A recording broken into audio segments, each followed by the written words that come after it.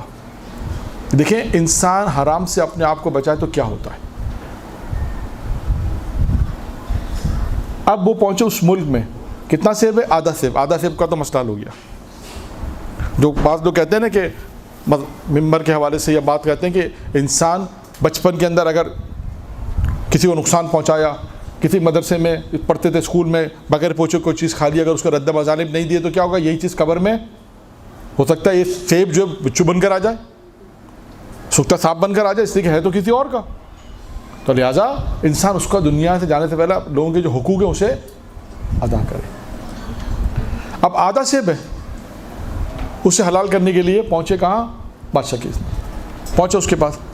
اب بادشاہ نے کہا کہ آدھا سیب حلال کرنے کے لیے آدمی اتنی دور سفر طے کر رہا ہے، اس کا مطلب یہ کوئی متقی پرہیزگار آدمی ہے. اچھا اس سے کہا کہ ایک شرط پہ میں آدھا سیب حلال کروں گا. کا شرط کیا ہے؟ کہ میری بیٹی سے شادی کرنی ہوگی. لیکن ایک اور بات بھی بتا دوں. میں نے کہا بتا دی. کب میری بیٹی دیکھ نہیں سکتی. کہا اس کی آنکھیں نہیں ہے، دیکھ نہیں سکتی. کہا اس کے پیر اور ہاتھوں میں بھی شل ہے، مفلوج جسے ہم کہتے ہیں آج، اور سن بھی نہیں سکتی. کہا نہ دیکھ سکتی ہے نہ سن سکتی ہے. اب آپ سوچے کہ بولے ایسے تو شادی کرنا کیا مطلب ہے بھائی؟ وہ کہے بھائی آدھا سیب دیکھ لیں گے اللہ میاں کے روزے. زندگی بھر تو یہاں اگر کوئی تھوڑا سا کم سنے اس سے مشکل ہو جاتی ہے. ساری زندگی ایسے کے ساتھ جو سن نہیں سکتی، تھوڑا سا بھی اگر خود اللہ نہ کرے کسی کو پتہ چل جائے تو کیا ہوتا ہے؟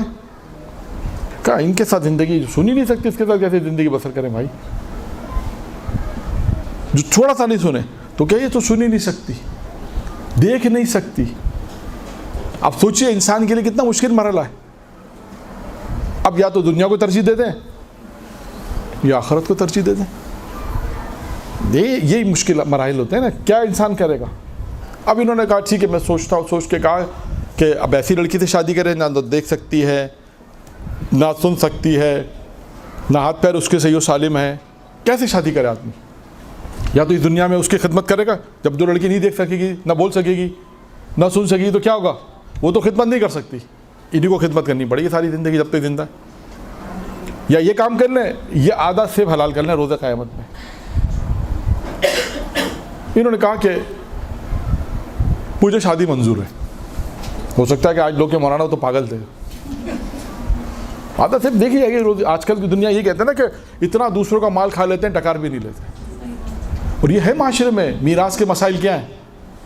مجھ سے خود پوچھا گیا ہے ایران کے اندر، جو گروپ کراچی سے آیا تھا، اس میں خواتین کا اسی طرح ایک سوال جواب کا سیشن تھا. اس نے یہی سوال پوچھا مجھ سے، یہی کہا تھا کہ ہمارے بھائی میراث میں ہمیں حق نہیں دیتے. کہتے ہیں جب پیسے چاہیے آپ لے لیں، حق کی بات نہ کریں. جو پیسے چاہیے آپ لے لیں، مل جائیں گے، لیکن آپ کا جو حق ہے وہ ہم نہیں دیں گے میراث میں. یعنی وہ اپنے آج بھی ایسے ماحول ہے پاکستان میں جہاں اسلام کا قانون نہیں چلتا، خاندان کا قانون چلتا ہے، گھر کے اپنے قوانین چلتے ہیں. پردادا کا جو رواج اور رسم وہ آج تک چلتے ہوئے آ رہے ہیں گھروں میں. ہمارے دادا تو یہ کہتے تھے بھائی ٹھیک ہے آپ کے دادا کہتے ہوں گے، اسلام تو نہیں کہتا. تو بہت سی چیزیں ایسی ہوں گی جو ہمیں تبدیل کرنی پڑیں گی. یہی تو پڑھائی کا فائدہ، یہی تعلیم کا فائدہ. لیکن کس طرح؟ اچھے طریقے سے، ایک اچھے طریقے سے اپنے اس سسٹم کو چینج کرنا پڑے گا اگر دین کے خلاف ہے تو. اب یہ شخص کس سے شادی کرنی ہے؟ جو نہ دیکھ سکتی ہے نہ بول سکتی ہے نہ سن سکتی ہے نہ چل پھر سکتی ہے. کہا ٹھیک ہے زندگی کتنے سال ہوگی؟ 30 40 سال 50 سال مر جائیں، اللہ کے پاس تو سکون ہے، ہزاروں سال کی زندگی تو سکون سے گزر جائے گی، چلو شادی کر لیتے ہیں. اور انہوں نے ہاں کر دی. ہاں کرنے کے بعد جب کہتے ہیں کہ یہ اپنے کمرے میں گئے تو فوراً باہر آ گئے. جب بیوی کو دیکھا تو فوراً باہر آ گئے. کیوں؟ کہ وہ دیکھ سکتی تھی, وہ سن سکتی تھی, چل پھر سکتی تھی, سب کچھ کر سکتی تھی, بول سکتی تھی. تو اس کے باپ نے کہا, اس کے بادشاہ نے کہا کیا ہوا؟ کہا جو شرائط آپ نے بتائی تھی آپ کی بیٹی کی وہ تو ایک بھی اس میں پوری نہیں ہوتی. یہ تو آپ کی بیٹی نہیں ہے, مجھے ایسا لگا جیسے میں غلطی سے چلے گیا ہوں. کہا نہیں, تم صحیح کمرے میں گئے, یہی میری بیٹی ہے. تو کہا آپ نے کہا وہ دیکھ نہیں سکتی. کہا میں نے صحیح کہا تھا. کہا میں نے کہا تھا دیکھ نہیں سکتی. کہا اس لیے کہ اس نے کبھی آنکھ سے گناہ نہیں کیا. کہا میں نے کہا سن نہیں سکتی, اس کا مطلب تھا اس نے کبھی کان سے گناہ نہیں کیا. کہا میں نے کہا کہ وہ چل پھر نہیں سکتی, اس کا مطلب ہے کہ اس نے اپنے ہاتھ پیر سے کبھی گناہ کی طرف نہیں گیا. کہ یہ جو میں نے باتیں شرائط کہی تھیں سب یہ میں نے اس کی تربیت ایسی کہ جب میں نے دیکھا کہ ایک شخص ایسا آیا ہے کہ جو آدھے سیب کو حلال کرانے آیا, اس کا مطلب ہے کہ یہی شخص ہوتا ہے جو میری بیٹی سے شادی کر سکتا ہے. تو دیکھیں یہ حرام سے انہوں نے اپنے آپ کو بچایا, تو اس کے نتیجے میں مقدر سے اردبیلی جیسا شخص پیدا ہوا, جس کا واقعہ میں نے سنایا تھا آپ کو پچھلے ہفتے, کہ جنہوں نے امیر المومنین کے حرم میں جنہوں نے زندگی گزاری. اور ان کا ایک واقعہ یہ بھی ہے کہ جب خواب میں کسی نے مرنے کے بعد ان کو دیکھا تو ان سے پوچھا کہ مرنے کے بعد کون سی چیز سب سے زیادہ کام آئی, کون سی سب سے زیادہ کام آئی؟ تو کہتے ہیں انہوں نے کہا کہ امیر المومنین کی قبر کی طرف اشارہ کر کے کہا کہ مرنے کے بعد سب سے زیادہ علی کی ولایت کام آئی.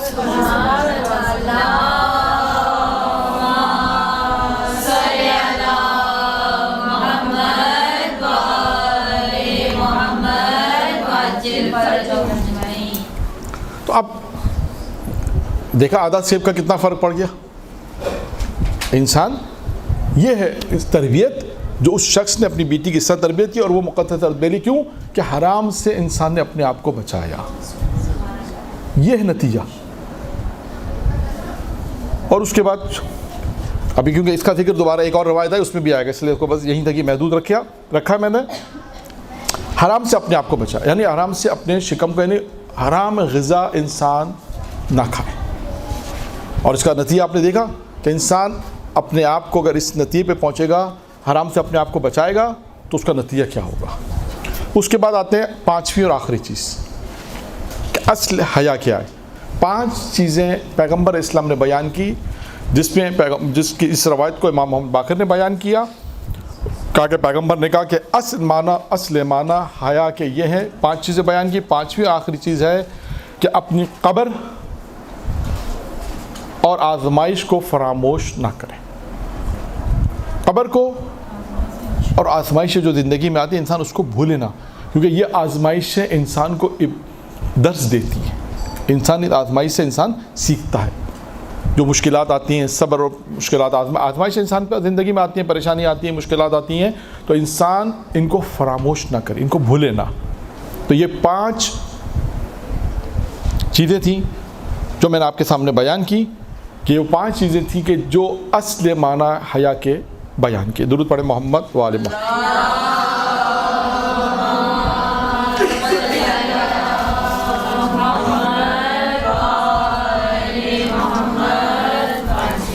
اب ایک روایت, کیونکہ ٹائم کم ہے ہمارے پاس, تو لہٰذا آپ دیکھیں پھر کبھی موقع ملے گا دوبارہ کہ دل کن چیزوں سے مردہ ہوتا ہے اور کن چیزوں سے روشن ہوتا ہے. وہ تو پھر اب ٹائم 15 منٹ ہی ہیں, تو صرف ایک روایت زبان اور قلب کے حوالے سے جو موضوع تھا اس کو میں بیان کر دوں کہ 2 چیزیں جو چھوٹی تھیں امیر المومنین فرمایا جو انسان کو کمال تک پہنچاتی ہیں. ان 2 چیزوں میں ایک تھا دل اور ایک زبان. یہاں پر جناب لقمان کی پھر روایت کو میں بیان کروں گا. جناب لقمان نے کہا اپنے بیٹے سے, اور اس کے بعد کہا کہ میں نے 700 استادوں کی خدمت کی. کتنی؟ 700. اس کے بعد اپنی زندگی میں کہا میں نے 4 باتیں سیکھی. اب دیکھیں وہ 4 باتیں کیا ہیں, یعنی اس کو یوں موضوع دے سکتے ہیں, آپ بیان کر سکتے ہیں. 4 باتیں انسانی جناب لقمان کی نصیحت بھی ہیں. وہ 4 باتیں جو انسان کو کامیاب بناتی ہیں. وہ 4 باتیں جو انسان کو بہترین زندگی گزارنے کا طریقہ ہے. کوئی بھی عنوان بیان انہوں نے کہا 4 علم، 4 باتیں، میں نے اتنے لوگوں کی خدمت کی تو 4 چیزیں میں نے حاصل کی۔ ان 4 چیزوں میں دیکھیے سب سے پہلی کیا ہے؟ جناب لقمان نے کہا ان میں سب سے پہلی ہے انسان اپنی زبان کی حفاظت کرے۔ اور امیر المومنین علی بن ابی طالب علیہ الصلوۃ والسلام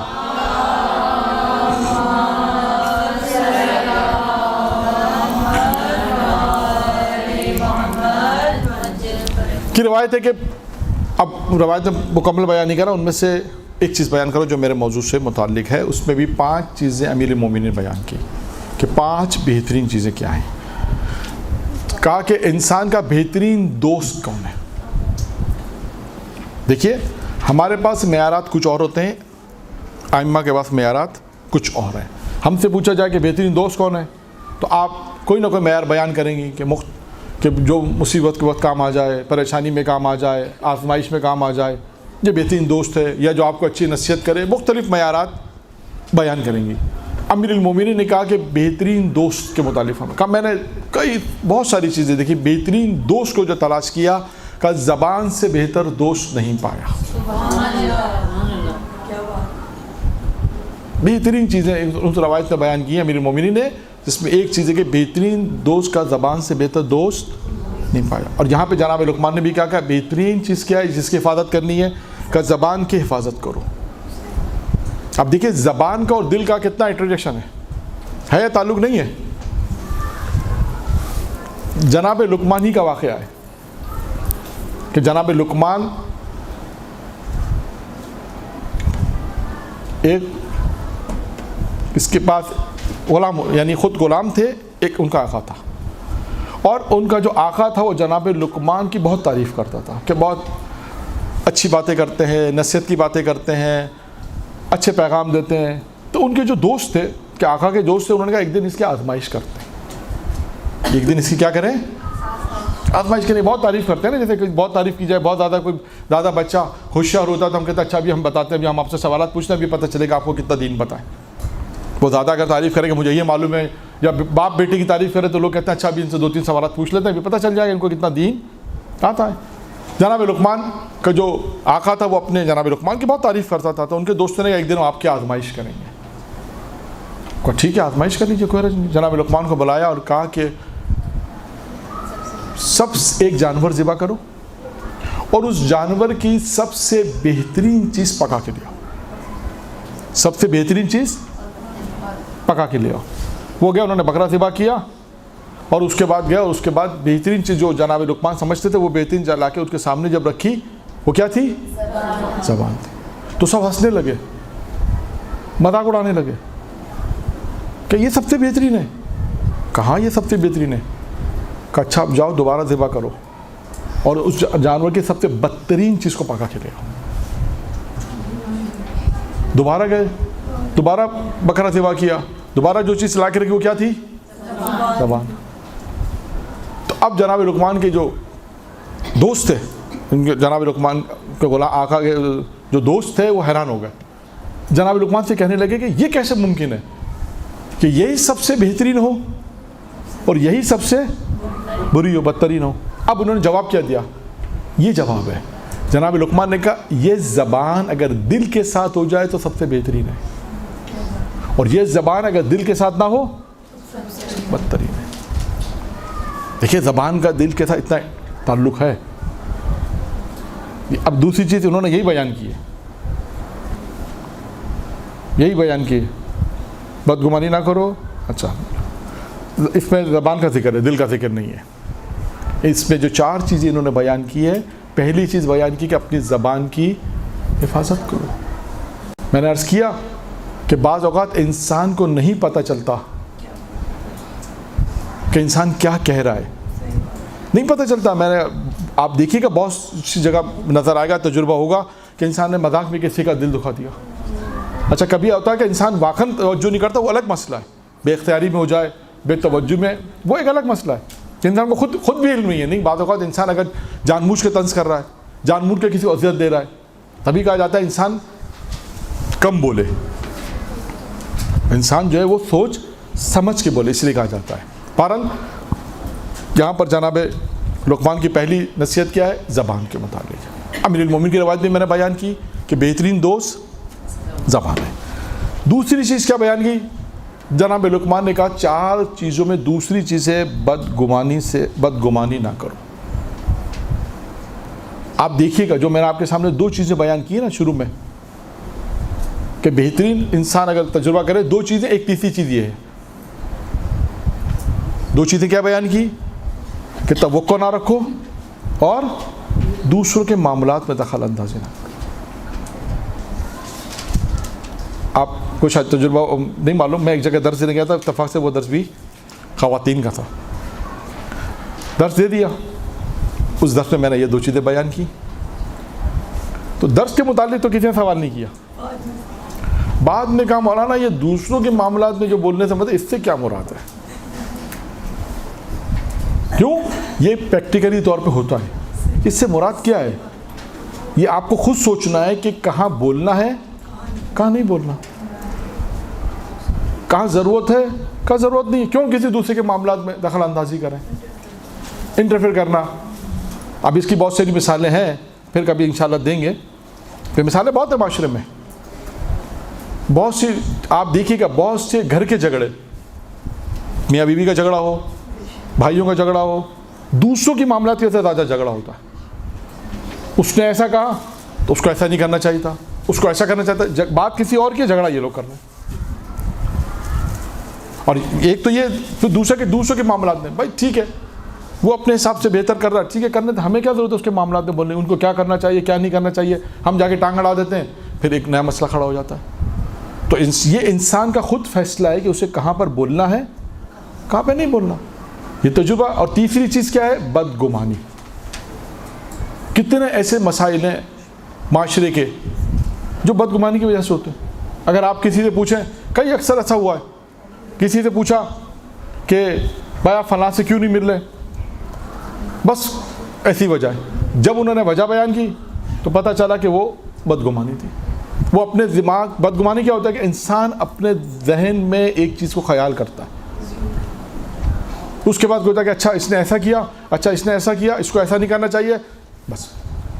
جبکہ اس سے جا کے اگر سوال کر لے کہ بھائی آپ نے اگر ایسا کیا تو کیوں کیا, وہ کہے گا جو کچھ وہ سوچ رہا تھا 100% اس کے مخالف ہوتا ہے, وہ اس کے اپوزٹ ہوتا ہے. اس کو پتہ بھی نہیں ہوتا کہ یہ میرے متعلق کیا سوچ رہا ہے. اور ایسا ہوا ہے کئی 4 5 سال 10 سال صرف اس بات پہ بات چیت نہیں ہے, بدگمانی کر کے. اچھا اب بدگمانی نہ کرنا, اس کا علاج کیا ہے؟ بدگمانی کو منع کیا گیا ہے نا, اس کا علاج کیا ہے؟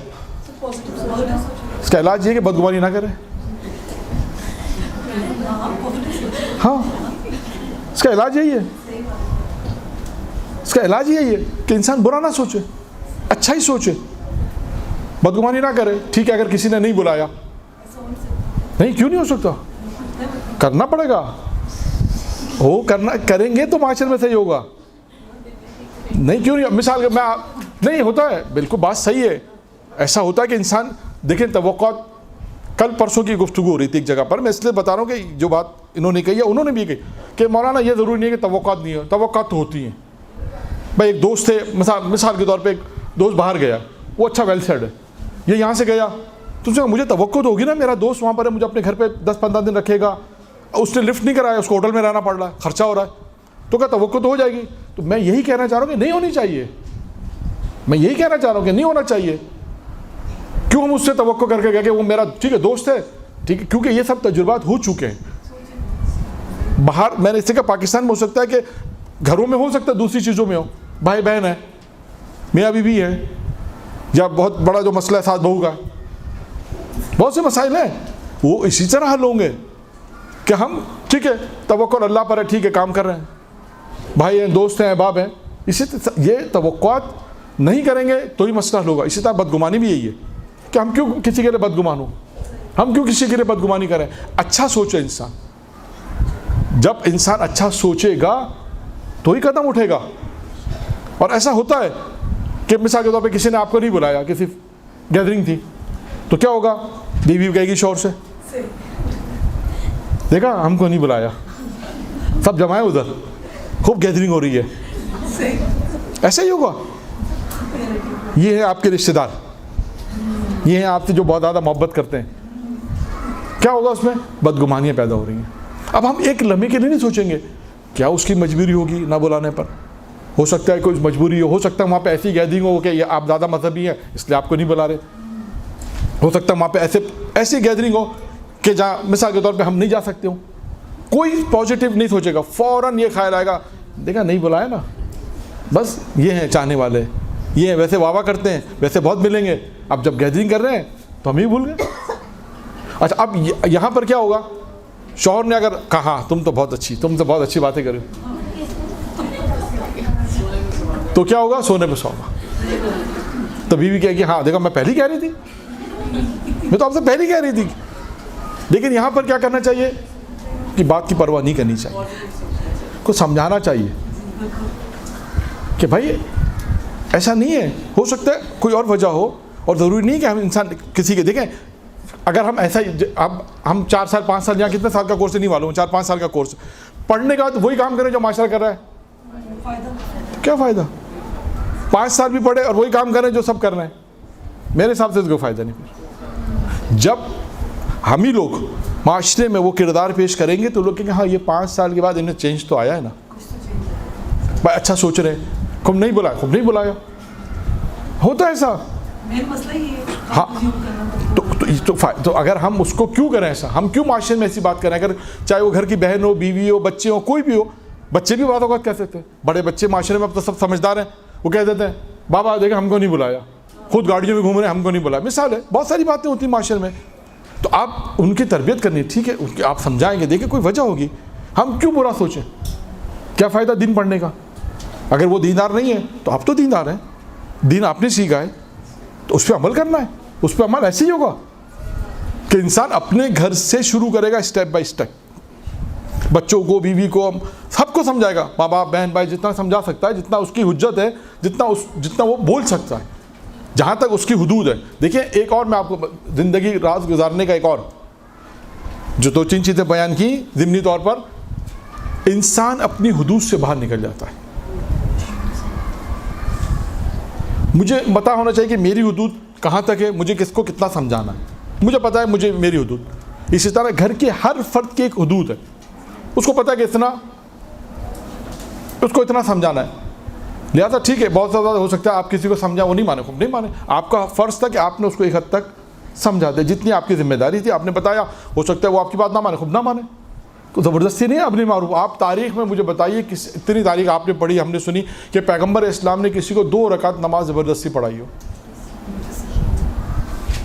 پیغمبر اسلام نے تبلیغ کا پیغام پہنچایا, لوگوں نے عمل کیا, جو آئے دین میں پیغمبر اسلام نے ان کی ویلکم کیا, اور ویلکم بھی اخلاص والا کیا, دو خدا والا ویلکم نہیں کیا. آئے تھے رسول کے پاس کہ آپ کے خدا کو مانتے ہیں, اپنے بتوں کو مانتے ہیں, اللہ کے, ہمیں نہیں چاہیے ایسے مسلمان, ہمیں چاہیے لا الہ الا اللہ, تمام خداؤں کا انکار ہے, پھر اللہ کو ماننا ہے, تو فائدہ ہے, تو ہی تو فائدہ ہے زندگی کا, ورنہ فائدہ نہیں ہے. تو یہ ساری چیزیں جتنی ہیں پریکٹیکلی طور پر وہ یہی ہیں, بدگمانی ہے, توقعات ہیں, دوسروں کے معاملات میں انٹرفیئر کرنا, یہ ساری چیزیں انسان جب اس کو اچھی طرح پریکٹیکلی طور پہ عمل کرے گا پھر اس کے فوائد نظر آئیں گے, جھگڑے کم ہو جائیں گے, فساد کم ہو جائے گا. دیکھ پریکٹیکلی ہوگا انشاءاللہ ایسا ہے. آپ دیکھیے جھگڑے کیوں نہیں ہوتے بعض گھروں میں, کہتے ہیں ٹھیک ہے ہم اپنی زندگی میں خوش ہیں, وہ اپنی زندگی خوش ہے, وہ کیا کرتے ہیں ہم سے مربوط نہیں ہے. اور انسان یہ پریکٹیکلی محنت کر کام طلب ہے. اسی طرح گھر کے اندر ایک اور مشکل ہوتی ہے, مثال کے طور پہ بیٹے کو آپ ڈانٹ رہے ہیں, بچی بیچ میں بول پڑتی ہے, اس کا کیا موضوع, اس کا ہے کہ بھائی جب آپ کا موضوع نہیں ہے تو آپ نے نہیں بولا. بیٹی کو ڈانٹ رہے ہیں, بیٹا بول رہا ہے مثال کے طور پر, نہیں, اس کو بولے جس کا موضوع ہے اس سے بات کریں گے, جب اس کا موضوع آئے گا تو اس سے بات کریں گے. آپ ان کے موضوع میں مداخلت نہ کریں.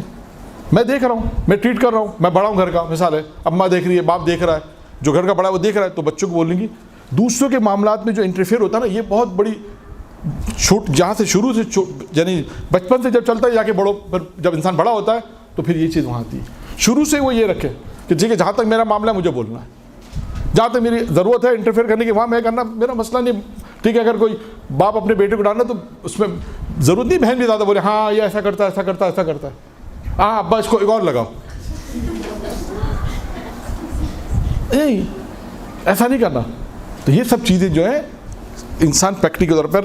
اور آخری 2 باتیں، اس کے بعد آپ کا ٹائم مکمل ہو گیا. جناب لقمان نے جو 4 باتیں بیان کی، ان 4 باتوں میں زبان کی حفاظت ہے، بدگمانی نہ کرے انسان. تیسری چیز ہے اپنی نگاہ کی حفاظت کرنا. یہ عورت کے لیے بھی ہے اور مرد کے لیے بھی. انسان اپنی نگاہوں کی حفاظت کرے. قرآن میں بھی ہے کہ انسان اپنی نگاہوں کی حفاظت کرے.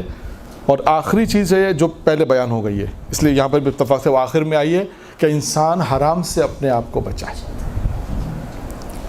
لقم حرام سے انسان اپنے آپ کو محفوظ رکھے. یہاں پر آپ دیکھیں امام حسین علیہ السلام نے جو خطبہ دیا اور جو گفتگو ہوئی ہے، عمر ساتھ تھے عاشور کے دن، تو کیا کہا تھا کہ تمہارے شکم میں حرام ہے جس کی بنا پر کیا ہوگا. امام موجود ہیں، امام کہہ رہے ہیں تب بھی اثر نہیں ہو رہا. نواسہ رسول ہیں، رسول کا بیٹا ہے، وہ کہہ رہا ہے، نصیحت کر رہا ہے، امام کہہ رہے ہیں کہ میری نصیحت تم پر اثر کیوں؟ اس کی وجہ کیا بتائی امام نے؟ حکم حرام. بس اسی دعا کے ساتھ کہ خداوند متعال جو کچھ پڑھا اس پہ عمل کرنے کی توفیق عنایت فرمائے. درود پڑھتے محمد و آل محمد.